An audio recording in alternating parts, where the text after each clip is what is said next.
Hello, everyone, and welcome. This is Ivan Jue. I teach business at Cerritos College. This module explains how companies market their products and services across different countries and cultures.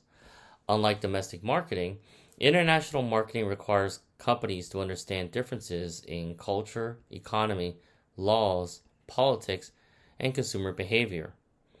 By the end of this module, you should be able to understand what international marketing is, explain why companies expand globally, identify challenges in international marketing, understand environmental factors that affect global marketing, learn strategies for entering international markets, and understand how companies adapt marketing strategies for different countries. So, with that, let's begin. International marketing is the process of planning, pricing, promoting, and distributing products or services across national borders. Why is it important? Companies expand internationally to increase sales, reach new customers, grow profits, reduce dependence on one country's economy, and build a global brand. As an example, Apple sells iPhones in over 100 countries instead of relying only on the US market. How do businesses assess international market opportunities? Before entering a new country, companies carefully evaluate whether the market is attractive. They typically examine four key areas. Number one, the market size. Questions include how many potential customers are there? Is the market growing? A larger and growing market is generally more attractive. Number two, economic conditions. Companies evaluate the GDP, income levels, consumer spending, purchasing power. If consumers can afford the product, the market may be attractive. Number three, political and legal environment. Businesses ask, is the government stable? Are laws favorable to foreign businesses? Are intellectual property rights protected? A stable environment reduces business risk. Number four, cultural compatibility. Companies consider language, customs, and consumer preferences. Products often need to be adapted to local cultures. As an example, this is the background behind Starbucks expanding into China. The rewards are a huge population, growing middle class, and increasing demand for premium coffee. The risks are, though, that there's a strong tea drinking tradition in China. There's different consumer tastes. There's local competition. The assessment is that Starbucks had adapted by offering beverages tailored to local preferences, designing stores to reflect local culture, and expanding gradually.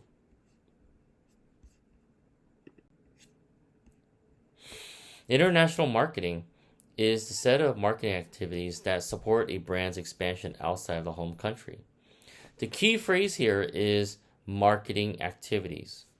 These include all the marketing functions such as product design, pricing, promotion, distribution, market research, and customer service. These are also known as the 4 P's of marketing: the product, price, place, and promotion. In addition, the next key phrase is support for a brand's expansion. This means helping a company successfully enter and grow in new countries.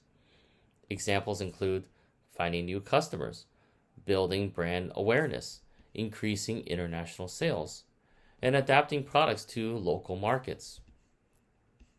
Here are the components of international marketing. Successful international marketing usually includes, number one, market research. This means to understand customer preferences in another country. Number two, product adaptation, modifying products if necessary. Number three, pricing, adjusting prices based on local income and competition. Number four, promotion, using advertising that fits the local language and culture. Number five, distribution, choosing appropriate stores, online platforms, or distributors. This explains why companies choose to expand into international markets. International trade provides several important benefits that help businesses grow and become more competitive. The advantages are: number one, higher sales and profits that lead to increased revenue. Revenue is the money a company earns from selling products or services. More customers often mean higher revenue. As an example, Coca-Cola earns a large share of its revenue outside the United States. The benefit is more customers, more sales, and higher profits. Number two, competitive advantage. Companies that expand early may establish strong brand recognition before competitors. The benefit is that it becomes easier to gain market share and a greater opportunity to become the market leader. Number three, faster growth. Companies can grow more quickly by expanding into multiple countries rather than relying only on domestic sales. The benefit is more customers, more markets, and faster business expansion. Number four, diversification. Diversification means spreading business activities across different markets so the company is not dependent on one country. If one country's economy slows down, sales in other countries can help offset losses. Number five, disposal of surplus goods. Surplus goods are extra products that exceed domestic demand. Instead of wasting inventory, companies can sell these products in international markets. As an example, a clothing manufacturer has excess inventory after the holiday season. Rather than discounting heavily at home, it exports the products to another country where demand is still strong. The benefit is that this reduces waste, increases revenue, improves inventory management, and I'll even add one more. Number six, larger customer base. Companies that gain access to millions of new customers are a major benefit. As an example, Netflix expanded from the US to more than 190 countries. There are some major challenges that companies face when doing business internationally. Success requires more than having a good product. It requires understanding the environment of the foreign market. Number one, the business environment. This includes all the external factors that affect a company in a foreign country. These include the economy, culture, laws, government, technology, infrastructure, and consumer behavior. As an example, Starbucks entering China needed to understand coffee consumption habits, the tea culture, customer preferences, shopping habits. Without understanding the local business environment, marketing strategies may fail. Number two, every country has different political systems and government policies that affect business. Companies need to understand government stability, foreign investment policies, taxes, trade agreements, tariffs, and import and export rules. As an example, a company exporting products to another country must comply with customs regulations, import duties, product safety standards. Political changes can also affect business operations. Number three, every country has different rules about advertising, product labeling, packaging, pricing, consumer protection, and privacy laws. Marketing strategies that work in one country may not be legal or effective in another. As an example, some countries restrict advertising aimed at children. Food products may require labels in the local language. Health claims allowed in one country may be prohibited in another. Companies often need to adapt both their products and promotions. I'll also add number four, increased costs. International expansion often requires transportation, warehousing, local employees, advertising, and legal compliance. There's two key considerations. Ethnocentrism. This is the belief that one's own culture, values, or way of doing business is superior to others. In international marketing, ethnocentrism can lead companies to assume that strategies successful at home will automatically succeed abroad. As an example, a US company uses the same exact advertising campaign in Japan without changing the language, images, or cultural references. The campaign may fail because it does not connect with Japanese consumers. And why is it a problem? Ethnocentrism can lead to cultural misunderstandings, poor customer acceptance, failed marketing campaigns, and damaged brand reputation. Number 2, cultural sensitivity is the ability to recognize, respect, and adapt to cultural differences when conducting business. Successful international marketers learn about local customs, traditions, religion, language, and consumer preferences. Here's a real-world example.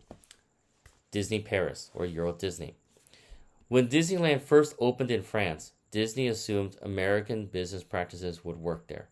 Some initial problems included restaurant offerings that did not fully match local dining preferences, business practices and guest expectations that differed from those in the US. Disney later adapted its operations and offerings to better align with local culture, improving performance. This example illustrates why cultural sensitivity is important and why companies should avoid an ethnocentric approach. This explains how a company should evaluate its own readiness before expanding internationally. Instead of focusing on the external market, it asks, is our company prepared to succeed globally? There are 7 characteristics that successful global companies often have. Number 1, attitude. Global expansion is a priority. This means the company's leadership is committed to international growth. The questions to ask are, does management support international expansion? Is global growth part of the company's strategy? Are leaders willing to invest time and money? As an example, Apple continuously invests in expanding into new international markets. The key idea is that positive mindset toward globalization is extremely important. Number 2, aptitude. The company has the knowledge and skills to expand. Aptitude means having the ability and expertise needed for international business.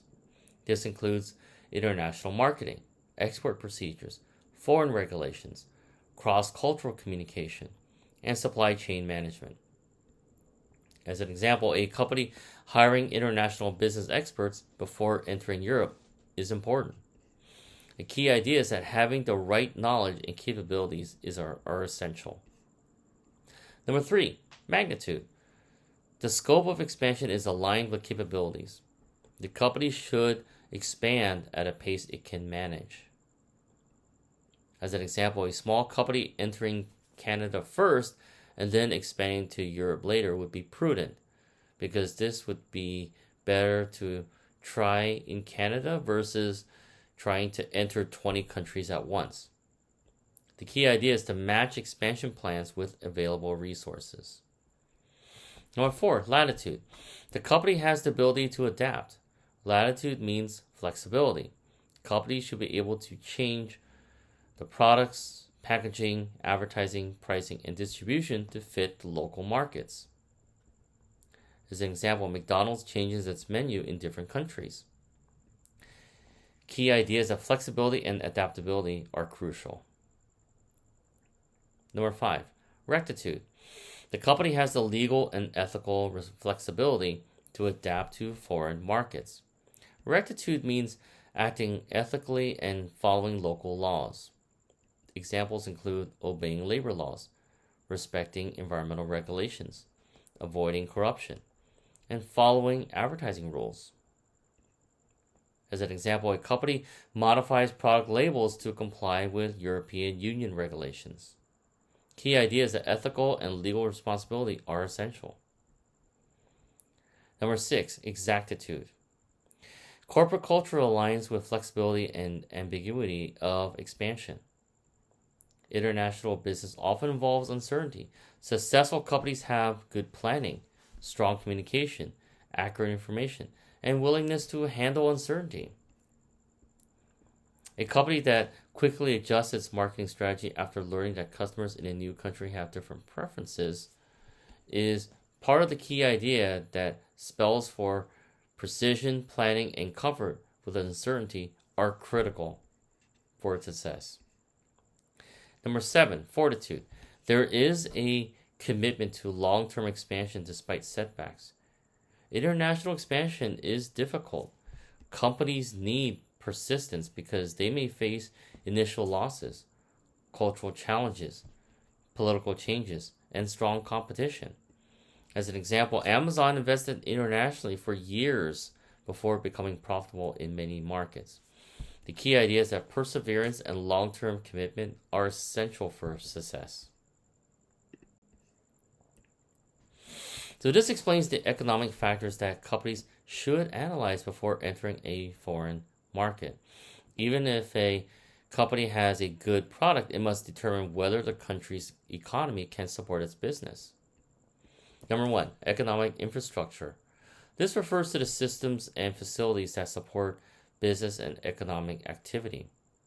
It includes transportation, communication, banking and financial systems, electricity and utilities, and warehousing and logistics.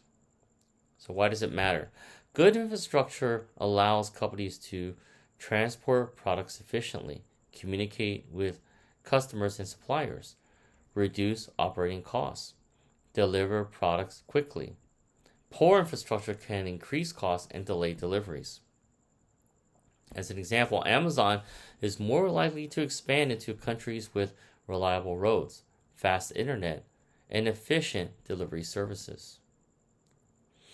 Number 2, consumer income is the amount of money that consumers earn and have available to spend.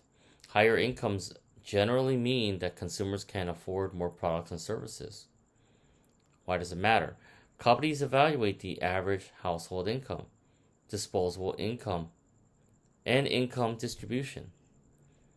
As an example, luxury brands such as Rolex or Louis Vuitton often target countries with higher average incomes because consumers are more likely to afford premium products. Number 3, purchasing power. This is the amount of goods and services that consumers can buy with their income. It depends on both income and cost of living. Here's the difference between income and purchasing power. A person earning $50,000 in one country may be able to buy much more than someone earning the same amount in another country if prices are lower. So let's say two people both earn $40,000. In country A, low housing and food costs would mean higher purchasing power. But in country B, very high living costs would mean lower purchasing power. So even with the same income, buying ability differs. Number 4, currency exchange rates. These are the values of one country's currency relative to another country's currency. Why does this matter? Exchange rates affect product prices, company profits, and import and export costs.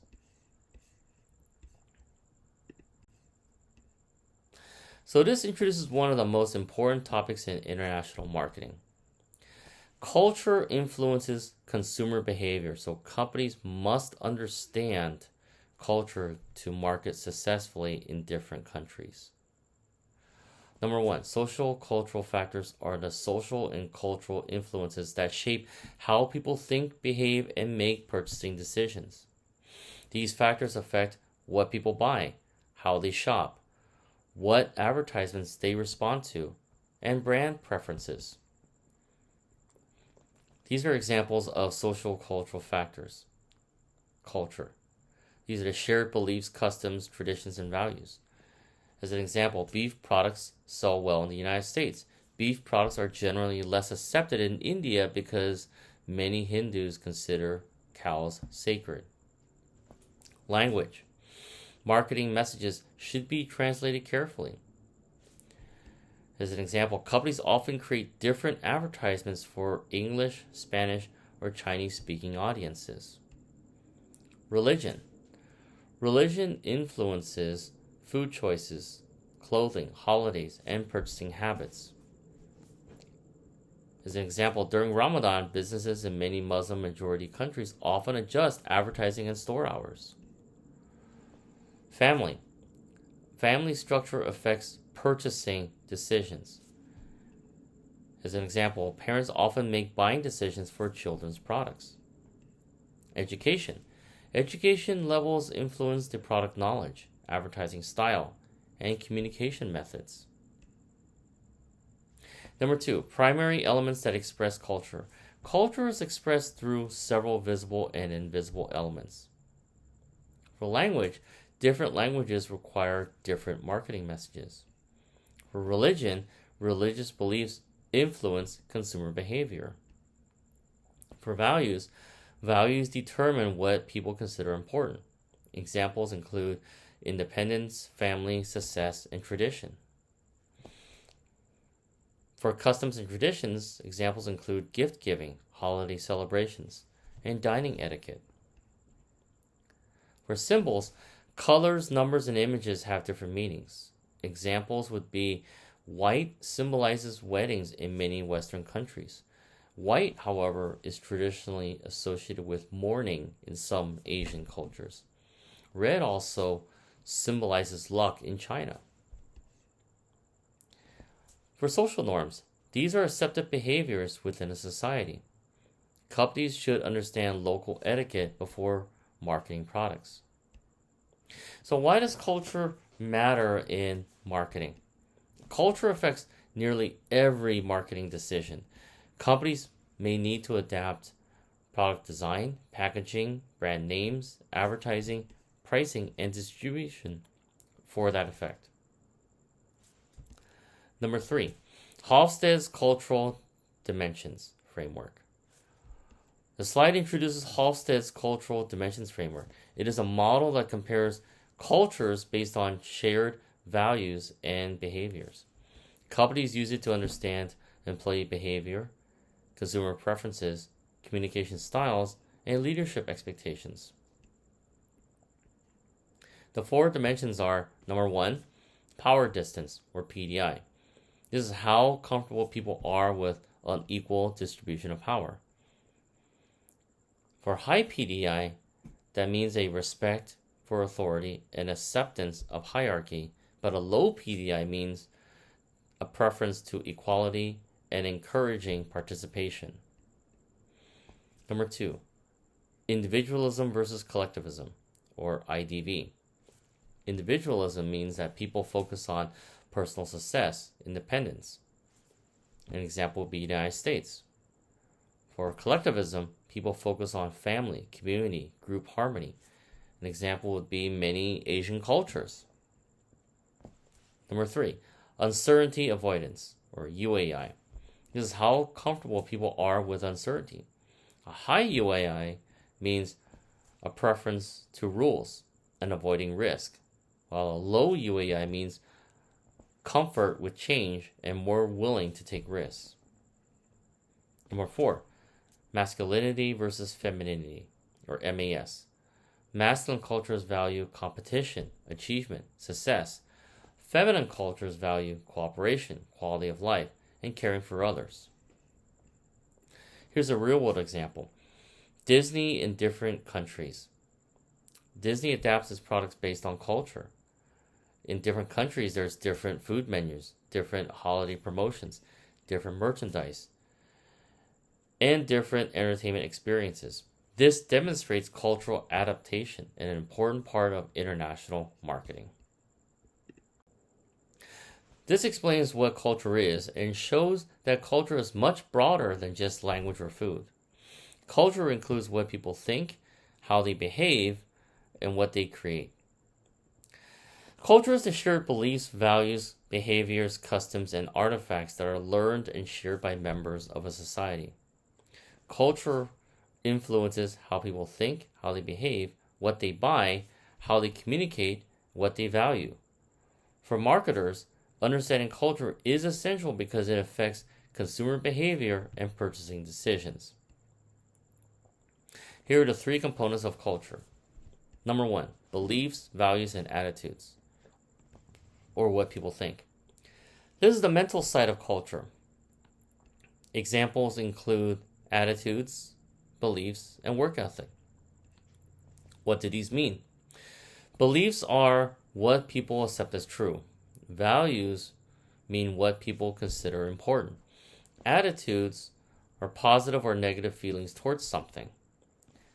For religion and faith, spiritual beliefs that influence behavior. For work ethic, attitudes towards work and success. A marketing example would be consumers who value environmental protection may prefer eco-friendly products.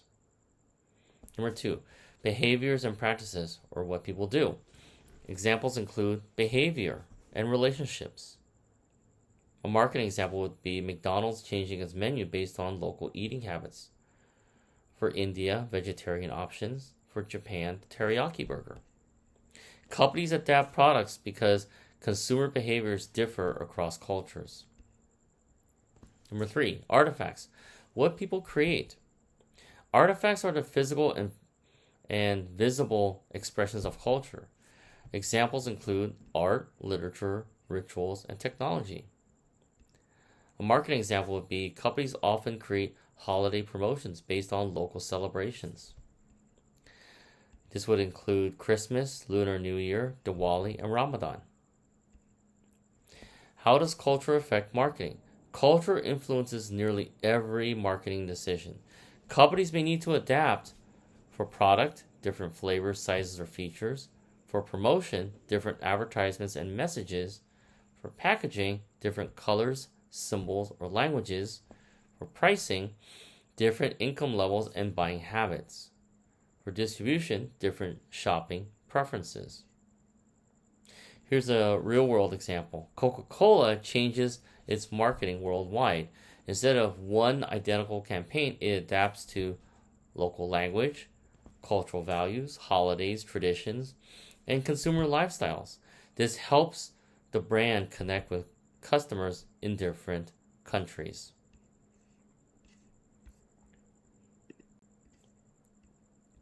So this introduces the cultural iceberg model, one of the most important concepts in international marketing.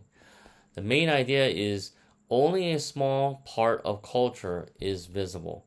Most of culture is hidden beneath the surface. So think of an iceberg where 10% is visible above the water and 90% is hidden below the water. Companies often see the visible part but fail because they ignore the hidden part.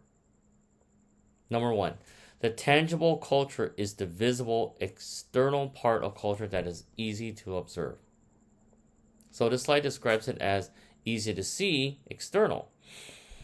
The examples are language, food, and traditions.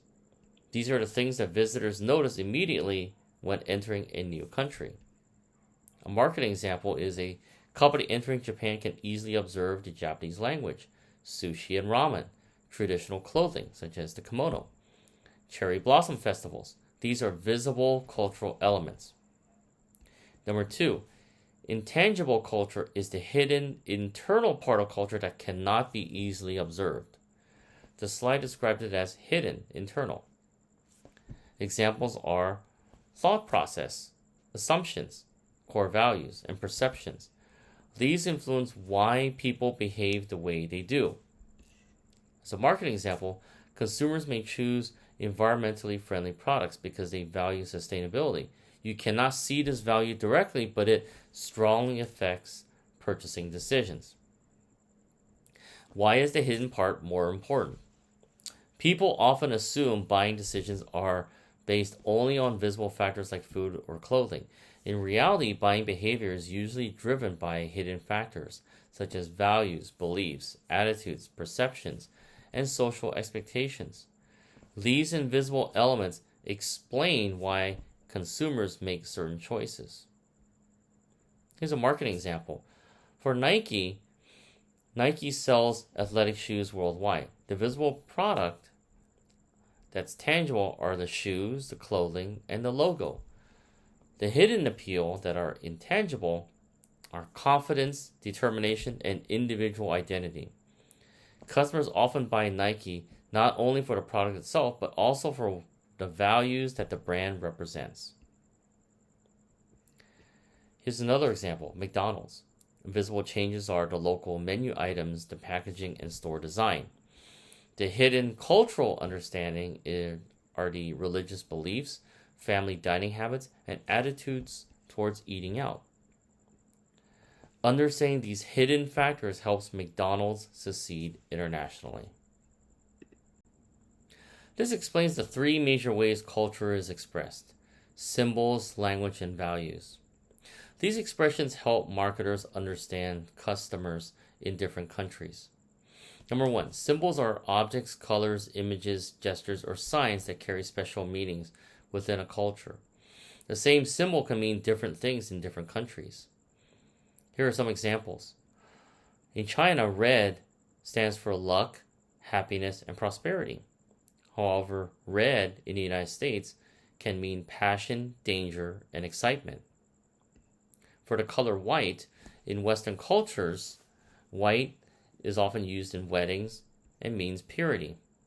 However, in some Asian cultures, white is also a sign of mourning and funerals.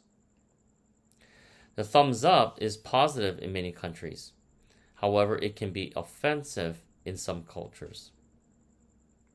The marketing importance is that companies must choose logos, colors, packaging, images very carefully to avoid misunderstandings. Number two, language is one of the strongest expressions of culture. It includes spoken language, written language, idioms, humor, slang, and body language. Why does it matter? Poor translation can confuse customers or even damage a brand. As an example, advertising slogans often need to be adapted, not simply translated word for word, because expressions and humor differ across cultures. The marketing importance is that companies should translate accurately, use culturally appropriate wording, and avoid slang that may not be understood. Number three, values are the deeply held beliefs about what is important or desirable in a society. Values influence buying behavior, communication, leadership, and decision making. The slide also introduces Hofstede's cultural dimensions, which compare cultures based on values. Individualism versus collectivism, or IDV. For individualism, people value independence, personal achievement, and individual goals. An example would be the United States, where marketing message is be yourself. For collectivism, people value family, teamwork, group harmony.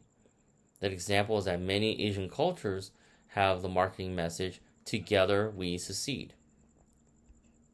The high versus low power distance, or PDI. The high power distance is where people accept hierarchy, employees respect authority. The example would be many Asian and Latin American countries. The low power distance is where people expect equality. Employees feel comfortable questioning managers. An example of this are two countries, Denmark and Sweden. Masculinity versus femininity, or MAS. The masculine cultures value competition, success, achievement, and winning. An example, Japan often scores relatively high on this dimension. For feminine cultures that value cooperation, relationships, work-life balance, and caring for others, a good example of this would be Sweden. For uncertainty avoidance, or UAI, the high uncertainty avoidance are people that prefer rules, avoid risk, want detailed information. For market, that means providing guarantees and clear product information. For low uncertainty avoidance, this would include people that accept change, enjoy innovation, taking more risks. The marketing would highlight new technology and creativity. Long-term versus short-term orientation, or LTO. The long-term orientation is where people focus on saving, future rewards, persistence. So for marketing, the emphasis should be on durability and long-term value. For short-term orientation, this is where people focus on quick results, traditions, immediate benefits. So marketing should emphasize instant satisfaction and short-term promotions. Indulgence versus restraint, or IVR. Indulgence would be people that freely enjoy life. So marketing should focus on luxury, entertainment, travel, and fun experiences. For restraint, this is where people control personal desires. So marketing would reflect responsibility, saving money, and practical products. A stereotype is an oversimplified perception, image, or idea about a person or group. It assumes that all members of a group are the same, even though individuals are different. Why is it important to international marketing? Marketers often study cultures to understand customers. However, understanding culture does not equal stereotyping people. Companies should recognize general cultural trends, but avoid assuming every individual fits the stereotype. Here are some examples. Stereotype: all Americans love fast food. The reality is that some Americans are vegetarian or prefer healthy food. Example number 2. A stereotype is that all Japanese people are quiet. The reality is that personalities vary greatly among individuals. Example number 3. A stereotype is that older people don't use technology. The reality is that many seniors actively use smartphones, online banking, and social media. So why are stereotypes harmful? Stereotypes can lead to incorrect assumptions, poor marketing decisions, offending customers, discrimination, and damaging a company's reputation. So why do companies need to adapt? Marketing strategies that work in one country may not work in another because countries differ in culture, language, religion, as well as laws and regulations. The key idea is that companies should modify their products, advertising, pricing, and promotional activities to match local market needs. Number 2, the importance of marketing research. Before entering a foreign market, companies should conduct marketing research to understand customer needs and preferences, buying habits, local competitors, government regulations, economic conditions, cultural values, and consumer purchasing power. Marketing research helps companies reduce risk and make better business decisions. Number 3, culturally sensitive marketing. Successful international marketing respects the local culture. Companies should consider language, colors, symbols, and religious beliefs. Here are the benefits of adapting marketing strategies. Companies that adapt can increase customer satisfaction, improve brand image, increase sales, build customer loyalty, avoid cultural misunderstandings, as well as gain a competitive advantage. However, the risks of not adapting are that companies that can offend local customers, experience poor sales, damage their reputation, waste marketing resources, and face legal or regulatory problems. This explains the 2 main international marketing strategies that companies use when entering foreign markets: the standardized global marketing strategy and the adapted global marketing strategy. So number 1, standardized global marketing strategy. This uses the same marketing strategy in every country. It keeps the same product, promotion, packaging, and branding as in a domestic market. This lowers costs because marketing costs are spread across many markets or reflects on the economies of scale. The adapted global marketing strategy modifies the marketing strategy to fit each country's needs. It changes the products, advertising, pricing, or packaging based on local culture and customer preferences. This results in a higher cost because different strategies must be developed and managed for each market. Here are some examples. For standardized strategy, This is done by Apple, Nike, and Tesla. These companies keep a similar brand image and marketing message around the world. For adapted strategy, McDonald's, KFC, and Starbucks, all three provide different menus or local flavors or country-specific drinks and foods. Here are some advantages and disadvantages.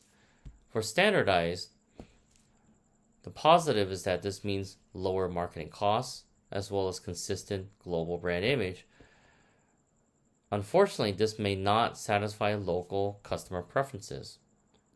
For the adapted, this better meets the local customer needs and has more effectiveness across different cultures, but it's more expensive and difficult to manage.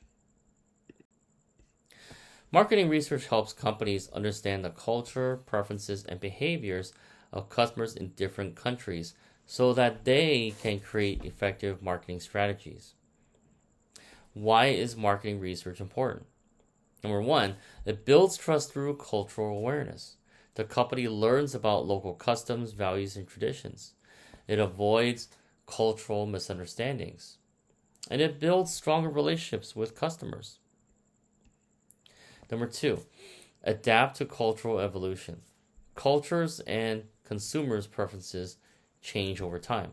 Companies must continuously update their marketing strategies.